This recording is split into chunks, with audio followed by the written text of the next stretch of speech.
Ang kwentong ito ay hango sa totoong buhay. Karanasan ito ni Mergildo. Taong 1979, Tigum, Aklan.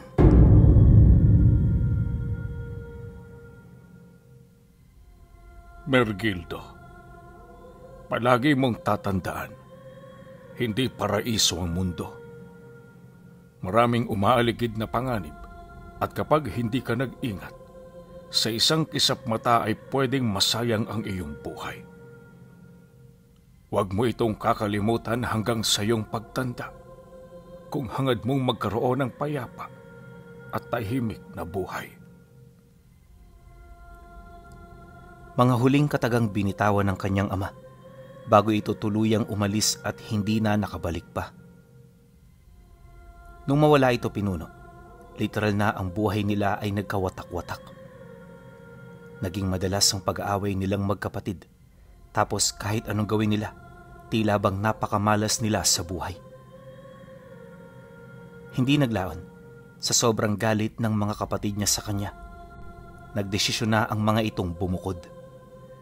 Yung iba, bata pa nung nag-asawa para lamang matakasan ang buhay na meron sila. Kahit siya ang panganay, nawalan siya ng poder na kausapin at pangaralan ang mga ito. At habang tumatagal, hindi na siya nito kinilala bilang nakatatandang kapatid nila. Kapag nakikita sila sa baryo, literal na wala na noong pansinan. Dire-diretso ang paglalakad, animoy isang estranghero ang tao na kanilang kaharap. Mahirap man itong tanggapin para sa kanya at para sa kanyang ina. Nagpatuloy sila sa buhay na meron sila. Mahirap man at kailangang kumayod sa araw-araw, naging matatag siya sa paniniwalang hindi sa lahat ng oras ganoon ang sitwasyon nila. Kalaunan, dala ng matinding kahirapan, unti-unti na ring bumigay ang katawan ng kanyang ina hanggang sa madatnan niya ito sa loob ng bahay na nakabulagtana at nanghihina. Gustong-gusto man niya itong tulungan, wala siyang magagawa dahil wala naman siyang kaalam-alam pagdating sa panggagamot. Dahil dito, kailangan niya pang tumakbo ng napakalayo upang humingi ng tulong sa mga albularyo at sa kanyang mga kapatid. Yung mga albularyo, ora mismo pumunta sa bahay nila, pero yung mga kapatid niya, kahit anino wala man lang siyang nakita. Napakahirap lunukin para sa kanya ang ganoong sitwasyon, gawa ng yung pakiramdam niya, tuluyan na silang tinalikuran ng mga ito. Duman pa ang mga araw, ipinagtapat ng mga albularyo na hindi na nila mapipigilan ang karamdaman ng kanyang ina. Ilang araw na lang din ang itatagal nito, kaya naman hanggat may oras pa, kausapin niya na yon at payuhang magdasal na sa Panginoon para sa kapatawaran ng mga nagawa nitong kasalanan. Matapos itong ilahad ng mga manggagamot, agad naman yung umalis. Nangako ito sa kanya na babalik kinahapunan, kaya naman hindi na rin siya gaanong nag-isip pa ng kung ano. Habang silang dalawa lang ang naroon sa bahay, panay naman ang pakikipag-usap nito sa kanya. Marami itong sinabi na kesyo hindi siya dapat mag-alala, maging masaya siya at maging matatag siya sa buhay. Dagdag pa nito na di dapat siya malungkot, gawa ng magkikita na silang mag-asawa. Nang marinig naman ni Mergildo ang sinabi ng kanyang ina, hindi niya maiwasang mapahagulgol sa iyak. Litong-lito man at hindi na mawari ang gagawin, pinili niyang magpakatatag upang hindi siya nito makitaan na nanghihina. Pagsapit ng gabi, habang patinde ng patinde ang karamdaman nito, may binulong ito sa kanya na nakapukaw sa kanyang atensyon. Ayon sa kanyang ina, merong iniwang yaman ang kanyang ama, at ang yamang yon nakalagay sa lumang baul na ibinuon nito sa silid nila. Silang mag-asawa lang ang nakakaalam nito, at kabilin-bilin na noon ang kanyang ama, ibigay ito sa anak nila na may mabuting puso. Pagkasambit naman ng nanay niya ukol sa bagay na yan, bigla siyang napatahimik, gawa ng hindi niya halos mawari kung ano ang laman ng baul. Pero syempre bilang respeto dahil sa buhay pa ito, minarapat niyang wag na munang simula ng paghuhukay. Mag-iisang linggo pa siya noong nakapiling ng kanyang ina bago ito sumakabilang buhay. Ayon nga sa kanya na, sa sobrang galit niya sa kanyang mga kapatid, hindi niya pinaalam na namaalam na ang ilaw ng kanilang tahanan. Kahit kasi ilahad niya ang tungkol dito, alam niya na wala namang magbabago. Sadyang masakit tanggapin ang katotohanan na nalimot na sila ng mga ito. Hindi naglaon. Pagsapit ng araw ng libing, kokonting tao lamang ang nagdalamhati. Lahat yon pawang malapit na kaibigan ng kanyang ina at ng kanyang ama. Bagaman madalang lang niya itong makita, ramdam niya kung gaano nito kamahal ang kanyang mga magulang. Pagkatapos naman ng libing, balik na sa normal ang kanyang buhay. Nakakapanibago ang bahay dahil ang pakiramdam niya, bigla itong lumaki at lumuma. Kapansin-pansin din ang kalungkutan sa bawat simoy ng hangin. Animoy nagdadalamhati din ito sa pagpanaw ng mga taong gumawa sa kanya. Dahil sa ganoong sitwasyon, minabuti na muna niyang magpahinga. Bawat parte ng bahay tinititigan niya ng maigi habang nag-iisip ng malalim. Gulong-gulo pa ang kanyang isipan noon at halos hindi niya mawari kung ano ang kanyang gagawin ngayong wala na ang pinakamamahal niyang ina. Pagsapit ng gabi, patuloy pa rin siyang nangungulila at nagdadalamhati. Hindi niya kasi lubusang matanggap na ang dating bahay nila na punong-puno ng mga alaala ay bigla na lamang naging malamig at napakalungkot. Ilang araw din siyang naging ganon, sa puntong napapabayaan na niya ang lahat ng kanyang mga ginagawa. 4 na araw ang lumipas. Kahit papaano kumalma na ang kanyang wisyo. Naging panatag na rin ang kanyang puso habang unti-unting napapawi ang kirot nito. Katagalan, nang medyo kumalma na talaga siya, dito niya na ipinagpatuloy ang kanyang mga gawain upang siya ay makaraos sa araw-araw. Hirap na hirap man sa buhay, di niya ito gaanong alintana. Wala na rin siyang iniisip na iba hanggang sa dumating ang araw na bumisita ang mga kapatid niya.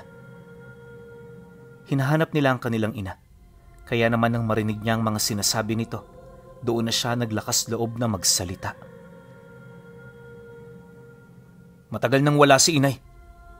Bakit niyo pa siya hinahanap? Noon bang nagkasakit siya at dumaing ako sa inyo ng tulong? Bumisita kayo? Di ba wala? Huwag niyo akong sabihan na nag-aalala kayo para sa kanya. Dahil nung may magagawa pa kayo, hindi kayo nakinig. Mga walang utang na loob. Galit na wika niya. Pagkasambit niya ng mga katagang ito, sapilitan niya yung pinalayas.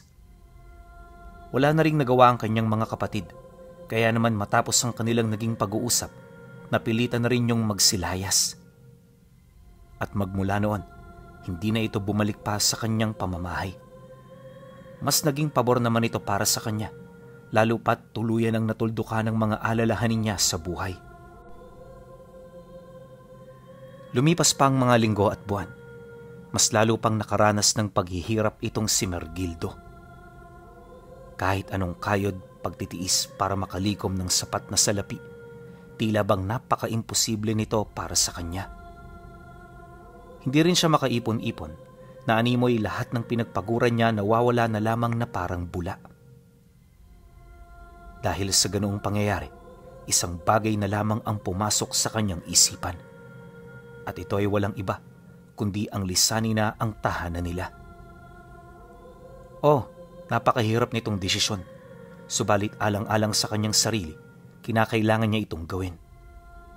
Dagdag pa niya na, yun na lamang ang paraan na kanyang naiisip, kaya aminado siya na wala na rin naman siyang mapagpipilian pa. At para makapagbagong buhay, pinili niyang lisanin ang kanilang lugar. Nagpakalayo-layo siya hanggang sa makarating siya sa Baluslos. At mula sa baryong napuntahan niya, sinikap niyang magbagong buhay. Hindi naging madali ang kanyang sitwasyon, ngunit laking pasasalamat niya dahil kahit papaano napagtagumpayan niya ang lahat ng yun. Dagdag pa ni Mergildo Pinuno na sa loob lamang ng ilang buwan nakapagpatayo siya roon ng mumunting tahanan. Ang kaso lang, habang patagal ng patagal, napapansin niya na parang may kung anong tumatawag sa kanya mula sa nilisan nilang lugar. Nagsimula ito sa mga panaginip kung saan pilit niya itong ipinagsasawalang bahala. Ngunit habang ginagawa niya ito, mas lalo lang itong lumalakas hanggang sa may nakita na siyang tao na sumisimbolo sa mga magulang niyang matagal nang pumanaw. Nang masipat naman ni Mergildo ang mga ito, doon niya naalala ang tungkol sa baul na inihabili ng kanyang ina. Marahil yun ang rason kung bakit ito nagpaparamdam, kaya naman nang magkaroon siya ng sapat na panahon, hindi siya nagdalawang isip na bumalik. Alam niya na hindi siya patatahimikin ng kanyang mga pangitain, kaya hanggat may panahon pa, kumilos na rin siya.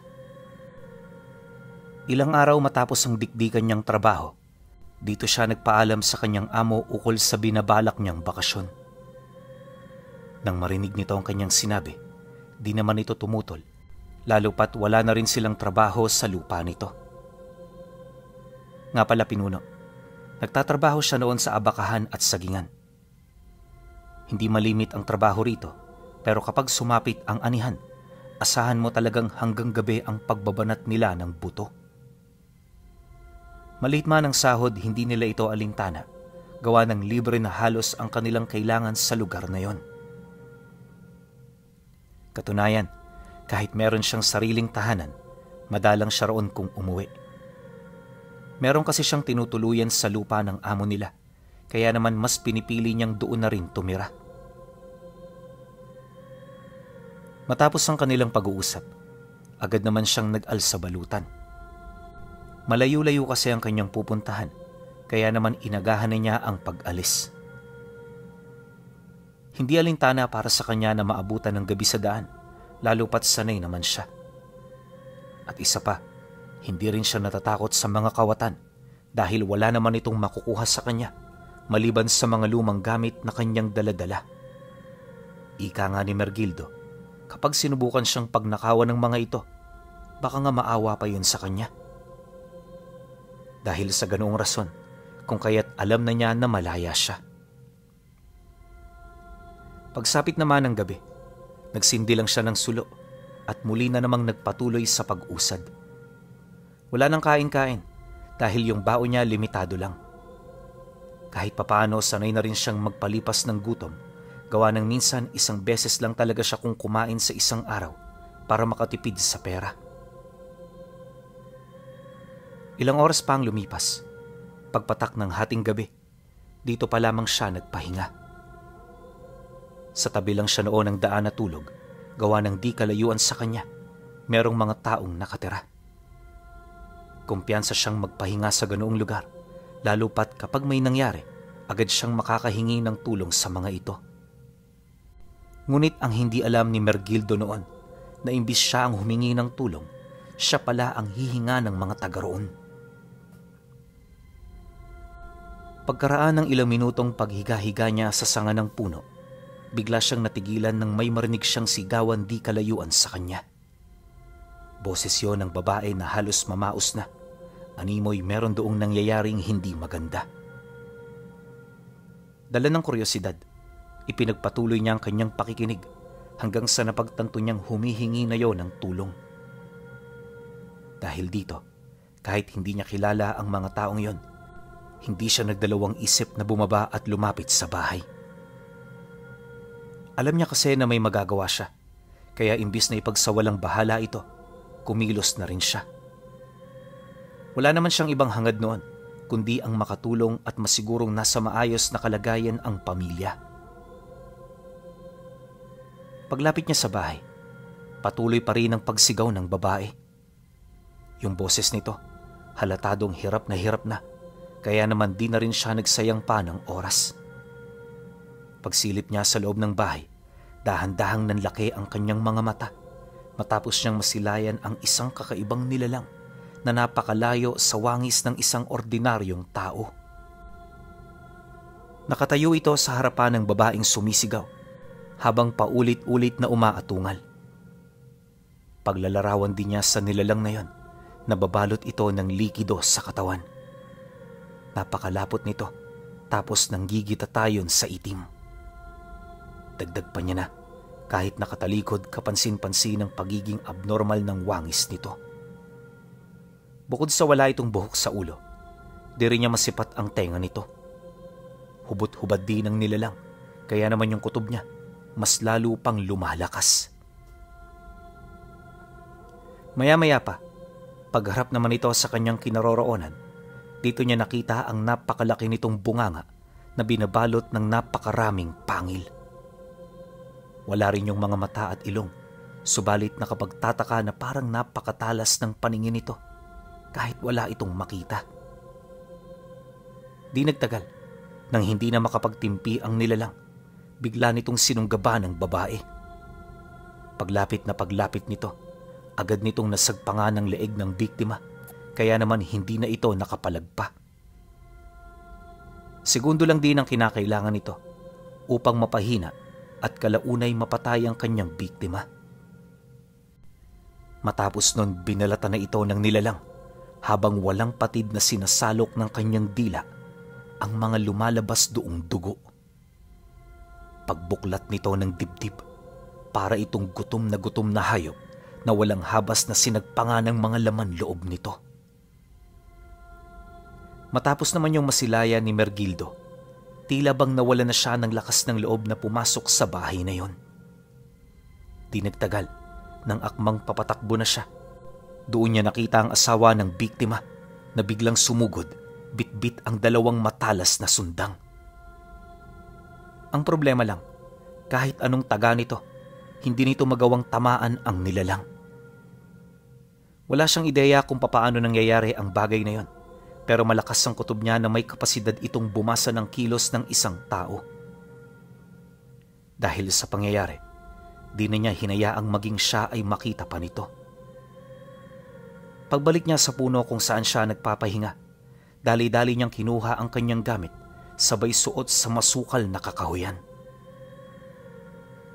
Sa puntong yon, wala na siyang pakialam kung ano matatagpuan niya sa lugar na yon.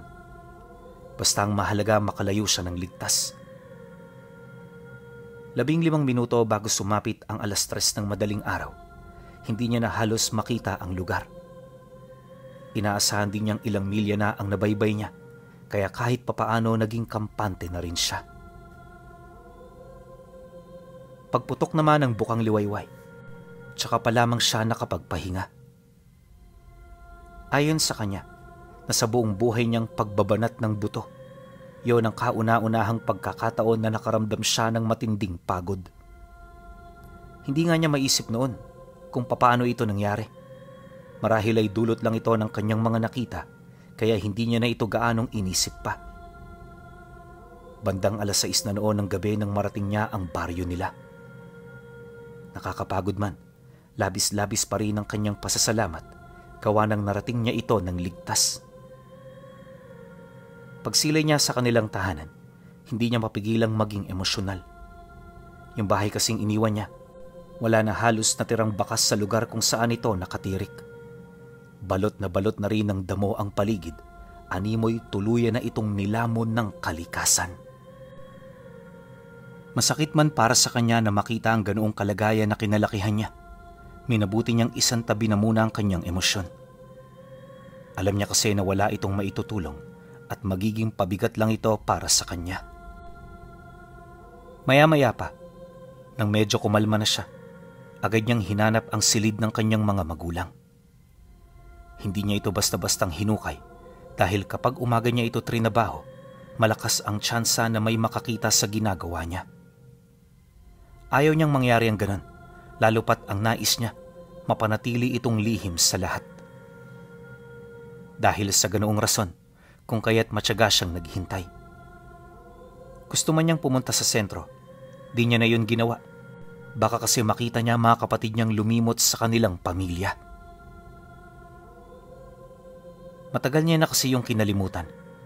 Kaya naman ang simpleng pagsilay sa mga ito ay makapagbabalik sa mapait nilang nakaraan. Kinahapunan, may mga tao na siyang nakitang napapadaan. Hindi siya nito gaanong napapansin, gawa ng pumwesto siya noon sa lugar na malayo sa dinaraanan. Pagpatak naman ng 6:00, doon na siya nagmasid hanggang sa mapagtanto niya na wala ng mga taong napapadaan. Sa isip-isip niya, kailangan na niyang kumilos, kaya naman hindi na siya nagsayang pa ng oras. Pagbalik niya sa dating bahay nila, agad niyang hinukay ang parte ng silid ng mga magulang niya. Halos 10 dipa ang kanyang tinibag noon hanggang sa marating niya ang kinaroroonan ng nasabing baul. At taliwas sa kanyang inaasahan, hindi pa ito gaanong nilalamo ng lupa. Makinis pa ito sa kabila ng halos ilang taong pagkakalibing dito. At kahit gawa rin sa kahoy ang mismong baul, hindi niya ito nakitaan ng kahit na anong depekto. Wala ring senyales na nakapasok ang tubig sa loob, kaya inaasahan niyang nasa maayos na estado ang gamit na nakalagay sa loob nito. Ilang minuto pa ang lumipas, bumalik siya sa kanyang pinagtataguan. Mula roon nagsindi siya ng sulo bago buksan ang baul. Alam niya kasi na wala roong magdududa sa kanya, kaya magagawa na niya ang gusto niya. Ngunit dahil sa tigas ng kahoy at kapal ng bakal ng yebe nito, hirap na hirap siyang mabuksan ang iniwang baul ng tatay niya. Halos nagawa na rin niya ang lahat, kaya naman di niya maipagkakaila na medyo sumuko na rin siya. Ngunit nang mapansin niya ang mga letrang nakaukit sa labas ng baul, nagkaroon siya ng kuryosidad sa kung ano ang ibig ipahiwatig nito. Nataon ding sariling lengguwahe nila ang nakalathala, kaya naman hindi na naging mahirap sa kanya na ito ay maunawaan. Base sa mensaheng naiwan, dugo ang pangunahing susi para mabuksan ang baul.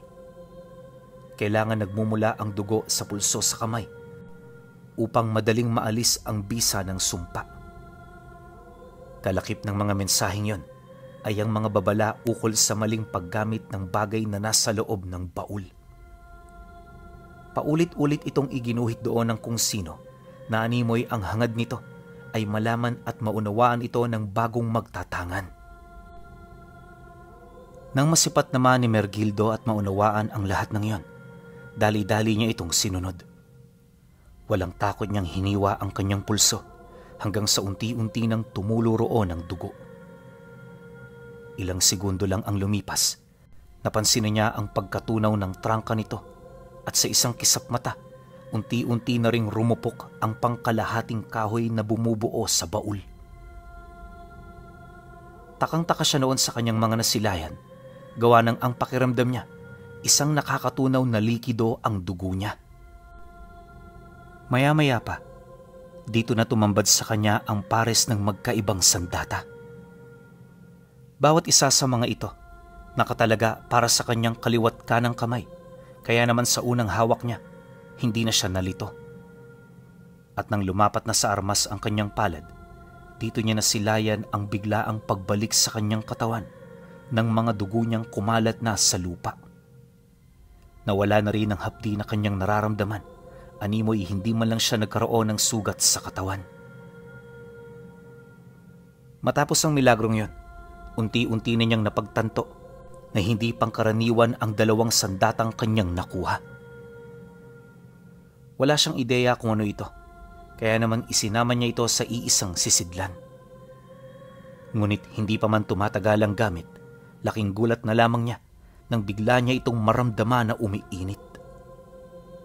Ilang segundo pa ang lumipas, doon niya nasilayan ang paglabas ng isang katangi-tanging nilalang mula sa loob ng mga sandata. Gawa ito sa purong dugo na hindi naman niya maisip kung saan nagmumula. Kalaunan, nang maisakatuparan na nito ang tunay nitong anyo, bumungad sa kanya ang isang nilalang na may hahalin tulad mo ang wangis sa isang babae. Yun nga lang, gawa sa purong dugo ang anyo nito, tapos masyadong kakaiba ang figura nito. Ayon sa kanya, meron itong korona na gawa sa purong tinik Tapos may 4 itong kamay, kung saan ang 2 dito ay pawang mga kalansay. Palagi rin itong nakahawak sa bawat isa. Tapos yung 2 naman may malalaking bisig at pawang hindi gumagalaw. Wala rin itong mga paa at binti. Gawa ng nakadugtong ang wangis nito sa 2 sandatang hawak niya. Matapos naman niya itong masilayan, bigla niyang nabitawan ang mga armas. Pagbagsak nito sa lupa, agad namang nawala ang nilalang. Huli na noon ang malaman niya na ang nilalang na yun pala ay kumukuha ng dugo sa mismong katawan niya. Hanggat meron yung sariling anyo, hindi siya masasakta ng kahit na sino. Hindi rin yun abilidad, kagaya ng paggamit ng pulang kidlat at kung ano-ano pang mga bagay na hindi pangkaraniwan sa mga engkanto. May kakayahan din ng nilalang na makipag-usap sa kanya, ngunit gumagamit ito ng isang malalim na dialekto. At noong una, aminado siyang hindi niya ito naiintindihan, ngunit pagkaraan lang ng 2 araw, dito niya na naunawaan ang lahat ng ibig nitong sabihin. Ayon sa nilalang, ito ang gabay ng kanyang ama na matagal na nitong isinelyo sa mga sandata buhat sa kapasidad nitong makapag-isip. Naniniwala rin ang tatay niya na masyado itong mapanganib, ngunit ayon sa nilalang, iniingatan niya lamang ang kanyang Panginoon. Nagpakilala rin ito bilang isa sa mga prinsipe ng impyerno na matagal na roong lumayas. Ilang siglo itong nagpalaboy-laboy sa mundo hanggang sa naitadhana ito ng panahon bilang maging gabay ng kanyang ama. Nabanggit din ito na magaling na salamangkero ang tatay niya, kaya naman nagawa nitong maging posible ang lahat ng bagay. Naniniwala rin ng nilalang na hindi naman sana yun mamamatay kung nagdesisyon itong isama siya sa ginawa nitong paglalakbay. Nang marinig naman ni Mergildo ang lahat ng ito, muli na naman siyang nagkaroon ng katanungan ukol sa sitwasyon ng kanyang ama. Kung totoo man kasing magaling ito, marahil ay nakahanap ito ng paraan para makaligtas sa panganib na kanyang kinakaharap. Mariin din niyang inilahad na kung sakali mang buhay pa ito, hindi malabong hanapin niya ito. Huwag ka nang magsayang ng oras, Panginoon. Ang iyong ama ay matagal nang lumisan. Nararamdaman ko yun sapagkat kahit kami ay pinaghiwalay na, meron pa ring kaugnayan ang aming mga wisyo at kaluluwa. Hindi ko ito sinasabi para traidorin ka. Tapat ako sa iyo sapagkat ikaw ang bumuhay sa akin. Ang nais ko lang mangyari, huwag kang magkaroon ng pag-asa na kailan may hindi magiging totoo. Nang marinig niya ang sinabi nito, hindi na siya nakaimik. Dumaan pa ang mga araw, nagpasya na siyang bumalik sa kanyang tahanan. Hindi na rin niya noon inisip kung ilang araw na siyang nakaliban buhat sa mga nangyari na hindi niya inaasahan. Ilang milya ang layo mula sa baryo nila, muli niyang nadatnan ang mga bahay sa gilid ng kakahuyan. Yon ang tahanang nakita niya noong mga nakaraang araw, kaya minabuti niyang tingnan ang loob nito. Baka sakaling meron pa siyang madadat ng buhay. Subalit pagsilay niya rito, wala siyang ibang nakita kundi ang mga labing naaagnas na. Pinagpipistahan na ito ng mga uod, ngunit ang nakapagtataka, hindi man lang nangangalingasaw ang amoy nito. Pagsilay naman ng gabay ni Mergildo sa mga pangyayari, inilahad nito sa kanya na ang nilalang na pumatay dito ay yung bahay na katabi. Marahil hindi nito nakontrol ang sumpa sa kanyang katawan, kung kaya't nakagawa ito ng hindi inaasahan. Nalaman din ng gabay niya na magkadugo ang 2 pamilya, kaya walang rason para magpatayan sila. Matapos naman niya itong marinig, hindi siya nagdalawang isip na lapitan ang katabi nitong tahanan. Bagaman salita lang ang pinanghahawakan ng nilalang, alam niya sa kanyang sarili na hindi ito magsisinungaling sa kanya. Ilang minuto pa ang lumipas. Pagdating niya sa tahanang yon, bumungad sa kanya ang isang pamilya na kasalukuyang kumakain. Pagsilay naman ito sa kanya, masaya pa siya nitong niyaya pero hindi niya na pinahintulutan pa na malinlang siya nito.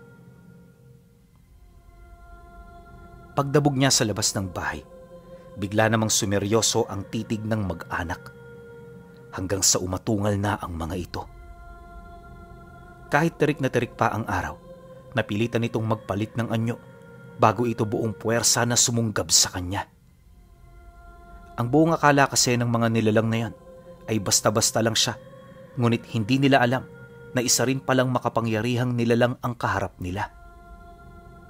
Paglapit naman ng mga ito sa kanya, dito niya na hinugot ang kanyang sandata kasabay ng paglabas ng naiwang gabay ng tatay niya. Mabilis itong pumasok sa loob ng sistema ng mga ito kung saan wala itong ibang ginawa kundi ipunin sa iisang lugar ang kanilang mga dugo. Dahil dito, agarang humina ang kanilang katawan kasabay ng dahan-dahan itong paghandusay sa lupa. At dahil sa kawalan ng dugo sa katawan, hindi na rin yun nagtagal pa. Pagsilay niyang malapit na itong mamatay, inutusan niya ang gabay niya na ilabas sa kanilang mga mata ang lahat ng dugo na naipon nito. Matapos nun, bigla naman yung lumuha hanggang sa umapaw na ito papalabas ng sahig. Matapos ang pangyayari, kaswal siyang umalis ng bahay. Pagbalik niya sa kanilang baryo, humingi siya ng tawad sa kanyang amo. Wala naman yung naging galit sa kanya, lalo pat nauunawaan naman ito ang sitwasyon niya. At dahil sa kabutihan nito, kung kaya't nagtagal siya roon sa loob ng mahabang panahon. Di man sa pagmamayabang, maraming pinarusahang nilalang itong si Mergildo. Yun nga lang, kokonting tao lamang ang nakakaalam ng tungkol dito. Dagdag pa niya na, lahat yata ay walang ideya ukol sa pag-iral ng tinalikurang gabay ng isang makapangyarihang salamangkero. At nagawa niyang mailabas ang buong kakayahan nito dahil lang sa pagkuha niya ng 2 sandata na nakakulong sa lumang baul.